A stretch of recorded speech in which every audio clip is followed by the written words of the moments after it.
All right, welcome into another episode of the News4JAGs podcast. Jamal St. Cyr, Justin Barney. Justin, rookie minicamp in just a couple of days. Man, quick. It is here. It's here, man. It is here. Summer's almost here. Minicamp. Man. OTAs. It's gonna be training camp will be here soon. We got to get our vacation in. Man, it's quick. It all kind of adds up. So we've done this a few times. Yeah. And we do tend to keep a tally of this thing in the end. So this counts. This counts. But we took our swing at a way too early 53-man roster. I beat you last year. You beat me by one last year. We actually both were pretty close. We were pretty close. I think we missed maybe like three. Well, last four? year wasn't that hard, I don't feel like. Man. Yeah, we had a pretty good run last year. Yeah, it was pretty standard. This year is different in our way too early 53. And we'll do one more during training camp. Yep. But this one, we're pretty different. Yeah. And this is tough because, as you go through it and you're like, all right, well, the coaching staff doesn't have allegiances to these guys. Yep. Who's going to make it? Who are they going to move on from? How many undrafted free agents are they going to keep? I mean, there's some tough decisions. It's tough. It's more challenging this year. I mean, I think we probably batted 90% last year, pretty close to it. You get to feel what like Trent and Doug were looking for. This year, there's really nothing. I mean, you look back at rosters of the Rams maybe and Bucks and kind of get an idea, but this wasn't those guys' teams, truly. So it'll be interesting. I think our 53-man roster projection really kind of has some insight into, we don't really know how it's going to break down because we've got UDFAs everywhere. And 20 undrafted free agents. Yeah, 22, right? Didn't they 22 now. They added the two others. All right, so let's start with quarterback. No surprise. No surprises. Two quarterbacks on the roster for both of us. Nick Mullins, Trevor Lawrence. No real surprises there. I think we both mentioned Seth Hennigan. Yep. The one rookie quarterback that comes in as a practice squad candidate. Yeah. I think Wolford though probably makes it. I think Hennigan will probably. I think Mullins makes it. I think Mullins make it, but I think Wolford is probably practice squad. Yeah. Okay. That's a chance. Yeah.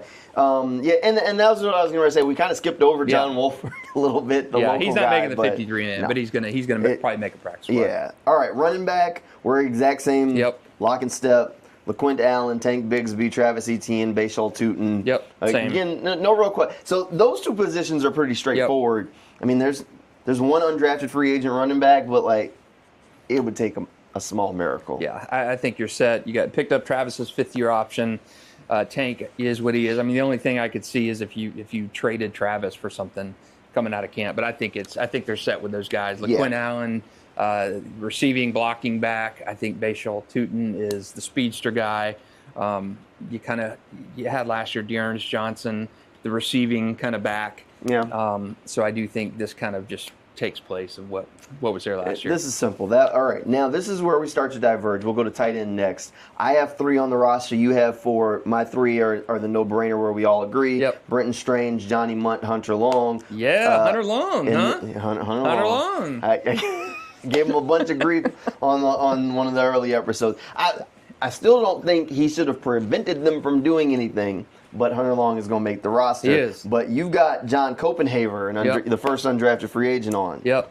And I did this because the Bucs kept 4 tight ends last year, and I looked at that and I said, okay, I think tight ends to me has always been a position where they've kept 3, and 4 would be a luxury. But I do think with Brenton Strange, he's kind of still an enigma at this point. You don't really know what you're going to get. Right. Yes, he's got the second-round pedigree on him. You got 2 blocking guys at tight end coming in as free agents. So Copenhaver, he actually had a pretty good yard after catch in terms of the rookie class that came in higher than Tyler Warren. I think he had 7 yards per catch, 7 yards after the catch. In terms of 7.6 yards after the catch, something like that over Tyler Warren. So he does have that ability. He's more of that receiving tight end. All right. So we'll go to offensive line next. Some shift here, too. A little bit of a shift. Not a ton. I mean, we're really just off by one guy. Yep. I think we see the starters a little bit differently, but we can get to that quick. All right, so Ezra Cleveland on the roster for both of us. Chuma Edoga on the roster for both of us. Robert Hainsey on the roster. Anton Harrison. Fred Johnson, Walker Little on both of our rosters. No, I don't have Fred. No, you don't. Oh, man. Okay, maybe Fred's a turnstile. Anton Harrison on the roster for both. Walker Little on the roster for both. Patrick McCarry on the roster for both. Jonah Monheim on the roster for both. You kept Cole Van Lannon and Sal Wormley, an undrafted free agent. So, yeah, we do have some divergence there. I kept Fred Johnson. and I kept Cooper Hodges. Right. So you went undrafted free agent, and Cole landed on his back. Yep. And Cole he signed his restricted free agent tender this offseason. Yeah. I think he comes back. I think Javon Foster's gone. I think they keep Cole Van Lannon just for that depth. I don't think he's going to be starting. You keep him over Fred Johnson. Fred Johnson is just been a drifter. Cole Van Lannon, when you're comparing Cole Justin, Van Lannon. I just called him Cole Van Land on his back. Like he's not. That's not. That ain't exactly like a vote of confidence. When you're looking at Cole and Fred, these guys are indistinguishable from one another in terms of what's. Yeah. Fred is one of the worst in terms of PFF graded guys in the league. He's also a large human. He is a large human. He's bigger than Cole. Human. But I don't know.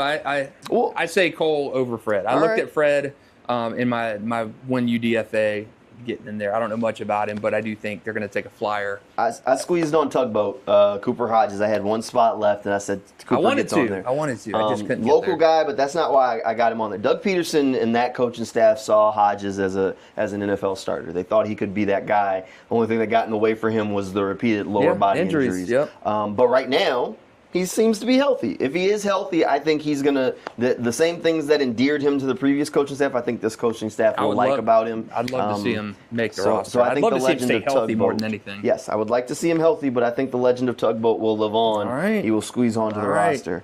All right, wide receiver is where we go to next. Again, another position where we diverge. Yep. Both have Diami Brown. Yep. Both have Gabe Davis, which I begrudgingly kept. Me too. You listed Travis Hunter as a receiver. Right. I listed him as an athlete. Actually, let's run through this, and then we got to actually circle back. We both kept Parker, and we both kept Brian Thomas Jr. You kept Eli Pancol, an undrafted free agent. I kept Darius Lassiter, an undrafted free agent. So we both kept, I think there's space for that undrafted free agent. Yep. Before we dive into receiver, I promise we were going to jump on your starting offensive line, like starting O-lines for real quick. So you have Walker Little at left tackle, Patrick McCarry at left guard, Hainsey at center, Wyatt Milam at right guard, and Anton Harrison at right tackle. I'm a little different, but I mean, same ballpark. You have McCarry at right guard? Yeah, I got McCarry on the other side, and Milam. We just switched McCarry and Milam, in my opinion. But we'll see. I mean, McCarry could play anywhere. Yeah, and McCarry's the guy he's that he's the Swiss Army knife. And he played. I mean, the bulk of his snaps last year were at left guard. Yeah. But I think when they signed him in free agency, you were assuming he was going to be right guard. Yep. I mean, sliding into the sheriff spot. So I do think they add. I think Javon Foster's gone. Yeah, Javon Foster's on. But I do think they probably go undrafted, and I think McCarry's greatest attribute is he has the ability to flip. The interesting thing is both of us think the rookie starts and Ezra Cleveland sits on the bench. All right, to the receivers we go. So the big diverge here was just really the undrafted free agent, which really isn't, anything crazy. I like Darius Lassiter. I think he's physical. Didn't run a great 40. Was good for BYU last season. Made some clutch plays. I think he has the size to be good on special teams, but that's not something I'm planting my flag on. Yeah. Again, we're doing this before rookie minicamp. We haven't seen any of you guys. I have not seen them on an NFL field. This is purely based off of off of just gut and a little bit of college tape of what you feel like. Looking through the undrafted rookie free agent wide receivers and going through the stuff, I picked Lassiter, he picked Pancol. I ain't going to wave the red flag at you for that. Like, it is what it is. Maybe we'll criticize each other after this week, though. Maybe. How did you pick that guy, Jamal? He looked terrible. He couldn't even walk in a straight line. He couldn't even tie his shoe, for God's sake. Come on. So I listed Travis Hunter as an athlete. You listed him as a receiver. Yep. Are we diverging on him playing both sides? I think he's starting at receiver. I think Do you think this season he will play a big role on defense or a role on defense at all? Yeah, I think he'll play a role on defense. It's not going to be a big role. I think he's going to play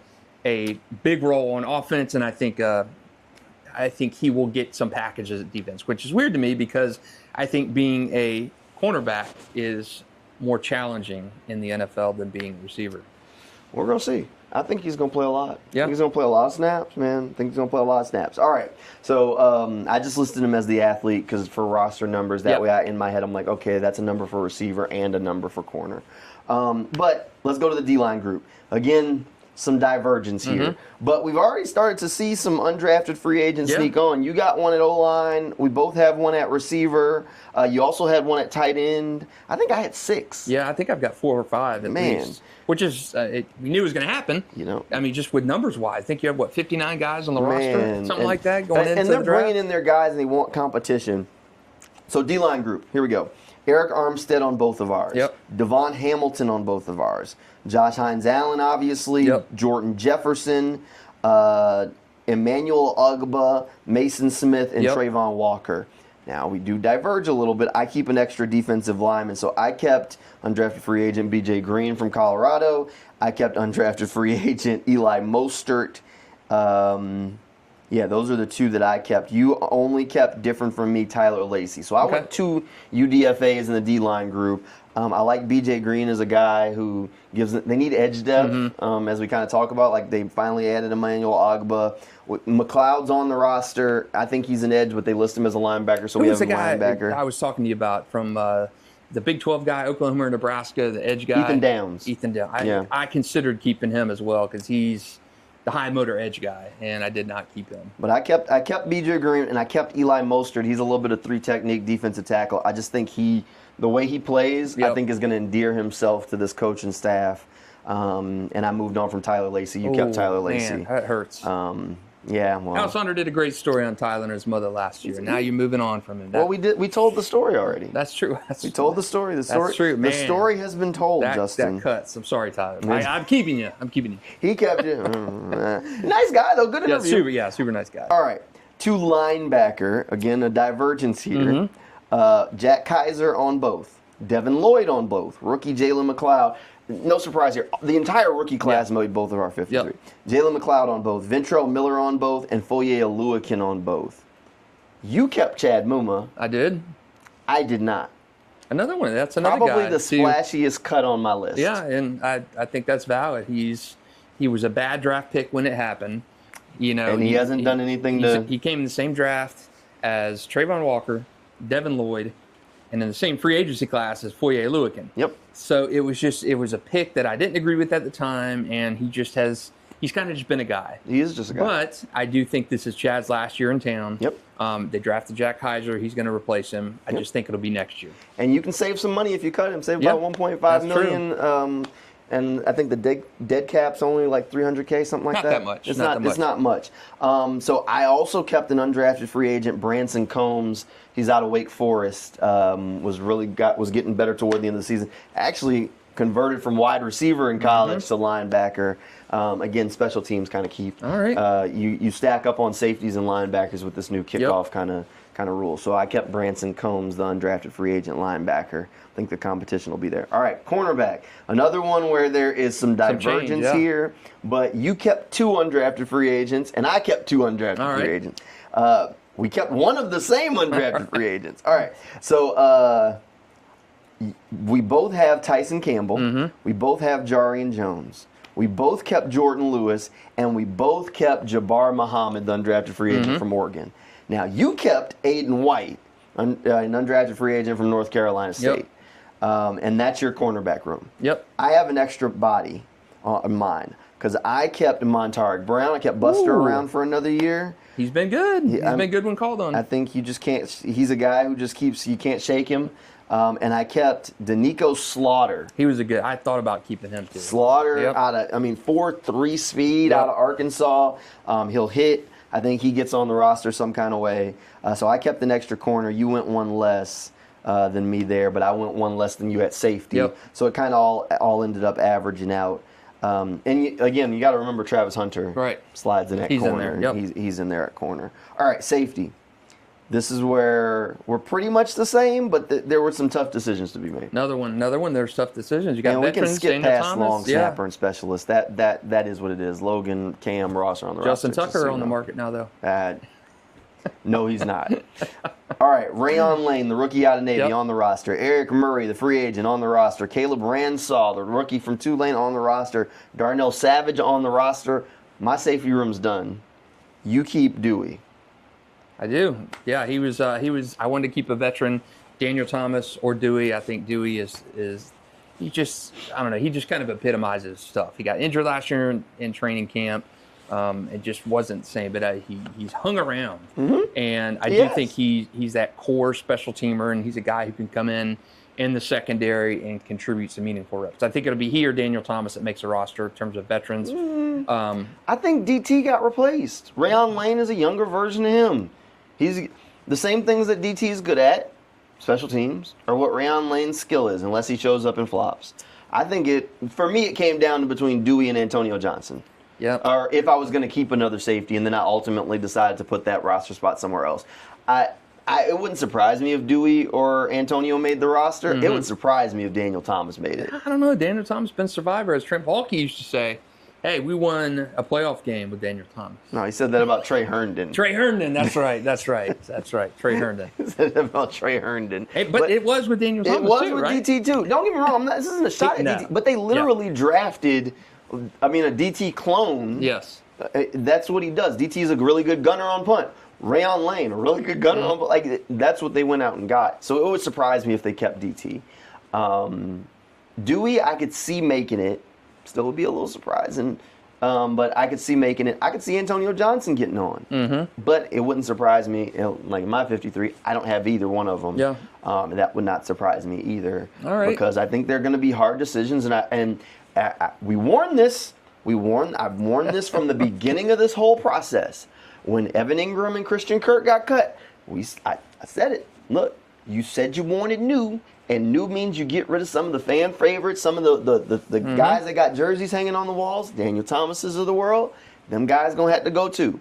So there's a handful of guys that have either been in town for a little bit or were former draft picks that ain't going to be on this roster 16? When they get it down to 53. Man. Still too early to pull the trigger on 16. Oh, my God, Justin. Still too early to pull the 16. Stop it. You got Nick Mullins and you got... No, my biggest thing with Trevor is health and... Gotta keep him healthy. Another coaching staff, another regime coming in. Another one on the boat. And Trevor's just been very inconsistent. So, but I do like he's got a quarterback whisperer. I think Doug Peterson right is welcome in town and with Trevor as well. So you hope that this is going to be the year for Trevor Lawrence. All right. Let's wrap it up. I got a question for you. All right. The thing that's been going around online is 100 men versus one gorilla. Yes. What Jaguar player would you take 100 of versus to take out one gorilla? I would say, man. Got to be on the current roster. I would say my first is Foyer. Because 100 Foyers? 100 Foyers because the Yale education, Ivy League. He's smart.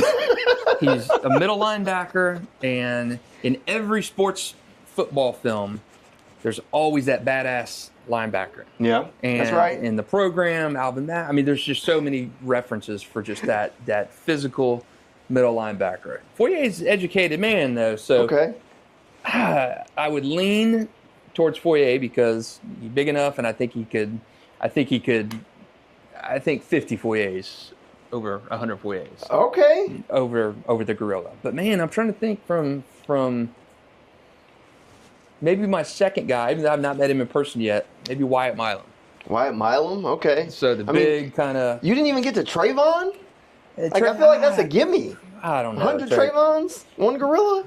I don't know. Trayvon, what are you talking about? Trayvon, to me, I don't know. Trayvon's had that military upbringing and stuff. He may try to coach the gorilla up or something like that instead of trying to beat him down. I don't know. Trayvon's got that. He probably put the... Now, for entertainment value alone, if I was picking and I had two picks, I'd either go Jarian Jones. Oh, man. Entertainment value alone. Yes. Jarian Jones, 100 Jarians versus one gorilla would be must-see TV. He would take the socks and put them over the gorilla's head. Entertainment value alone, it would be worth every second. Oh, that's a good one. All right. Jordan Lewis. Oh, okay. I'm going to the DB room. You give me 100 Jordan Lewises versus one gorilla, and it's scary enough. I'd probably take Jordan Lewis in the fight. Wow, that's impressive. Okay, so I went Wyatt Milam, and you went with the big boys. I went for pure grit. Yeah, like I went for like dogs on the roster. I went for those guys. Yeah, see, like Josh Hines Allen, too nice of a guy. I think Trayvon. too yes sir, too structured. He would try to whip the gorillas into shape as opposed to fighting him. He'd have the gorilla do push-ups, I think, Trayvon, with the military background. So I'm going to go big offensive lineman and the Ivy League educated linebacker who I think he would tear the gorilla down. Fair enough. What do you think? I don't know. I think Foye could take it down. I think he'd come up with something. I think Foye. Foye for me, and give me the big offensive lineman. All right, fair enough. I know I asked him this when we were sitting in the office. I was like 100 Calaises versus a. That's why I had to say current roster because I knew exactly where he'd go. Calais, man, Calais would tear an arm off of the gorilla. That's a good question. See, there you go. I don't know. I wonder what Alessandra and Kyle would say. I don't know. Maybe we need to make that into something. We need to ask. That's a good question. So maybe we ask the Jaguars too. I'm sure they've weighed in on the 100 men versus gorillas. We got to do something fun at training camp this year. Got to do something with the Rubik's Cube for Patrick Murtaugh. Well, we never got to do the Rubik's Cube with Patrick Murtaugh. I know. But Hunter Long is a speed Rubik's Cube guy too. Maybe we can test them head to head. We might be. Well, is Murtaugh back? Murtaugh's gone, I think. Murtaugh's gone. Man, that's disappointing. Got to go to Australia to track him down. But Hunter Long is a speed Rubik's Cube guy. Who else has quirks that I know of? I don't know. Mason Smith would be another good. Yeah, Big Mason. Yeah. Fighting the gorilla, I think. Mason seems nasty. He's an outdoorsy guy too. He is. He's an outdoorsy guy. If Tim Jones was still around.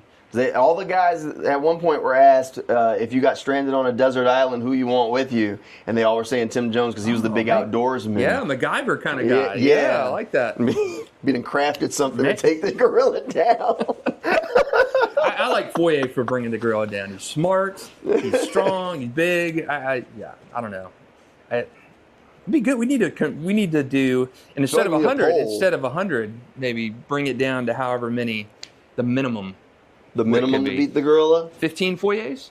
Oh, 15's not enough. 20 Foyers? How many minimum? We're talking elite athletes. Yeah, I mean, I know, but we're also talking about a gorilla, Justin. That's true. I don't know. That's a good question. See, we need to get AI to weigh in on this or something. Can we run a simulation? Yeah. Maybe we can work on that. 100 million views would be, I don't know if it would be enough. I don't think it would be enough. But I do think 20 or 30 Foyers, I think you could do. We'll get AI to weigh in on it. Maybe we can get a simulation running or something and figure it out. I like it. I don't know. But yeah, we'll have to. We're taking suggestions. If you got stuff for training camp that you want answered, you can find us on social media.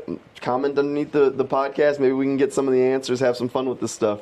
It's going to be a fun training camp. Yeah, we got Travis Hunter's in town. Yeah. Probably going to try and have a Travis Hunter cam out there on training camp. If he drinks water, we want it on video. It's going to be fun. And fans actually can go to Saturday's rookie minicamp, which is really cool. I don't think they've done that. They haven't done it since as long as I've been here. Been a while. And I asked you earlier, I'm pretty sure I've heard that it hadn't happened since Dante Fowler. Yeah, that makes sense. Yeah, makes sense. Man, I don't know. But exciting times in Duval. Yeah, I know a lot of excitement's out there, so we'll have plenty of more coverage rolling your way over on News4JAGs.com. Follow us over on Instagram. Look for Sports for Jags. Thanks for hanging out with us here on the News4JAGs podcast, and we'll see you guys next time.